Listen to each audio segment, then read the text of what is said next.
adoption is a great thing, but it's also a very traumatic experience. While you're being given, well, I say being given, you're sort of, you know, you have this family, but you're also experiencing a loss.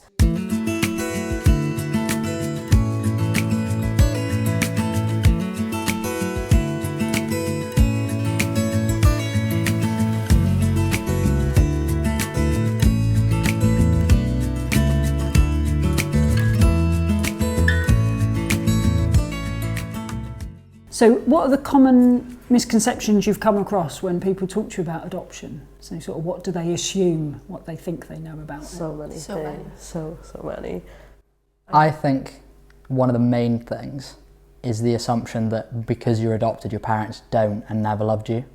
I think that is one of the biggest assumptions, that people would only give someone away. And it's that thing of, you know, oh, you got given away. So I think that is one of the most common misconceptions, because I know for a fact that my mum loves me a lot, and I know she still talks about me a lot because my grandmother sees her, and I'm very fortunate to be able to see my biological grandmother. So I think for me, that's the biggest one. People always assume that you're hated / not loved by your parents. For me, it wasn't more for adoption, it was more racially just being, you know, a bit darker than most. But for me, I didn't really ask questions until I was a bit older, until I was trying to find my identity and sort of looking into things a lot more, understanding things. But as a child, you know, it was very, oh, we're going to go play football now, this is maths class. There was nothing more to it until you get older and the questions start coming out. People are more intrigued and interested to know why I look so different to my parents, or why, you know, I use chopsticks. Just little things that I wasn't able to answer myself. So it was very, just probably more in my teens. It was trying to explore myself, trying to explore my family, trying to explore people's point of views, and sort of trying to take them in and understand whether they meant it as a genuine question or they meant it as in, I need help to understand. So it was sort of trying to find a fine line between ignorance and genuine, just, I'm interested in it. So, yeah. What was your experience? The comments and things from other people, again, only really affected me when I was in primary school, and it was mostly because I myself still didn't really fully understand things. And as I said, again, with the age-appropriate information, I was always told things, but it sometimes took me a bit longer to understand it. You know, once you're told something and then you understand it, it's a big difference between it. And so, yeah, I mean, the comments that people made only ever really got to me because I sort of thought they might be true. And then when I sort of understood adoption and my journey as I got older, it was only then that even if people did say things in high school or whatever, you know, I would just laugh it off, or I would agree with them and be like, yeah, you're right, that's true. Do you know what I mean? And sort of turn the joke on them and sort of make them feel a bit weird for saying it. So yeah, it's pretty much the thing. Yeah, because like some of you guys, I had more problems like in primary school, people saying things. Because, I mean, little kids don't really understand things that well, so they were just like, oh, your mum and dad gave you away, they didn't love you. But I used to turn to anger, and I was like, no, they did love me and stuff, because that's the only way that I could process things when I was younger. So I just tend to like be angry and like lash out if people said that. But now, like these days, people don't really say it anymore, because I think people are starting to like understand more about like adoption and how it can hurt your feelings. Because someone like said something mean, it would like make me like feel like really sad for the rest of the day and stuff.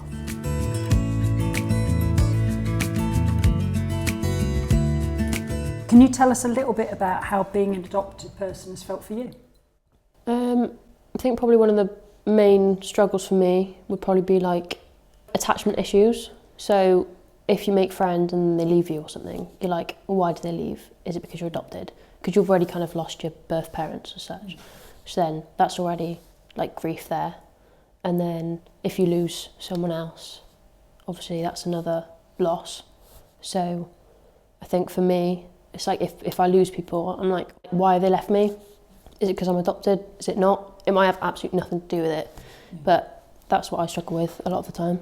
Yeah, I definitely think there's a lot of trauma that comes with adoption, which, you know, ends up with you, you know, isolating yourself from others, because like Ellie said about loss, it's happened before, and you know, no fault of our own half the time.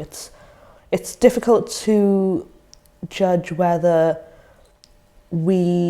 our feelings are taking hold of us too much when someone leaves, because I feel like we do put a lot of blame on ourselves. If we were different, maybe they wouldn't have left. If I known I had done this, maybe I wouldn't have done it. It was sort of trying to link why it had happened. I think for a lot of us, you know, a lot of the early trauma, we hadn't had anything, you know, we weren't able to process or even have any control of that. And now that we're getting older, we have a lot of control over our lives. We choose our friends. It's why a certain person leaves for whatever reason. It's hard to sort of control that and know how to feel and act around that once they've left then.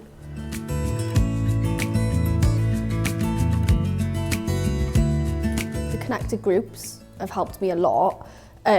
Before Connected, it was called Talk Adoption. And so that started when I was 14. And so it was around about the age where, you know, I was sort of thinking about more questions, but I couldn't really speak to, you know, my friends about it because they weren't going through the same thing.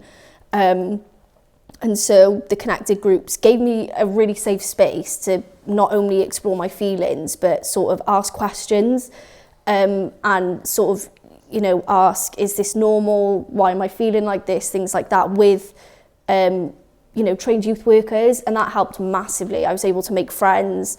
I was able to build confidence through all the activities we did. Some of the things, you know, I would never have done had it not been for the group. And especially being, you know, given like multiple opportunities to make sure that the voices of adopted people are heard at like really important meetings. And so, yeah, that was a massive help for my mental health. I didn't necessarily get help anywhere else, mostly because I couldn't find it, which is, you know, an issue in itself. But Connected was one of the main groups that really did help me with my adoption journey. As Charlotte said as well, the connection group has just been amazing. Like every time I come here, I just feel myself. I can mess around, I can have a good laugh. You know, nobody judges. Yeah. Well, you know. But you know, I feel like I don't really care. Do you know what I mean? Yeah. I can mess around, be myself, with no judgment.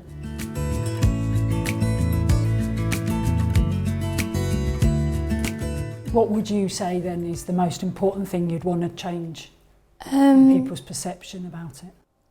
The way we behave isn't really like how we actually are. It is like us kind of asking for help but without knowing it. I think, again, echoing what Mimi said, people need to understand that it's not just one event. When you're adopted, it forms a lot of different complex emotions.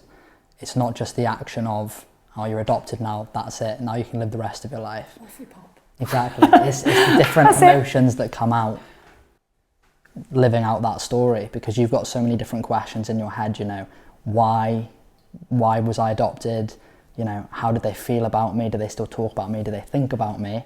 And you've got all these questions going on in your head, and sometimes it can be really hard to focus on life outside of those thoughts and those feelings. So I'd say the one thing that I'd really love people to take away from this whole conversation is that there's other emotions that people need to consider.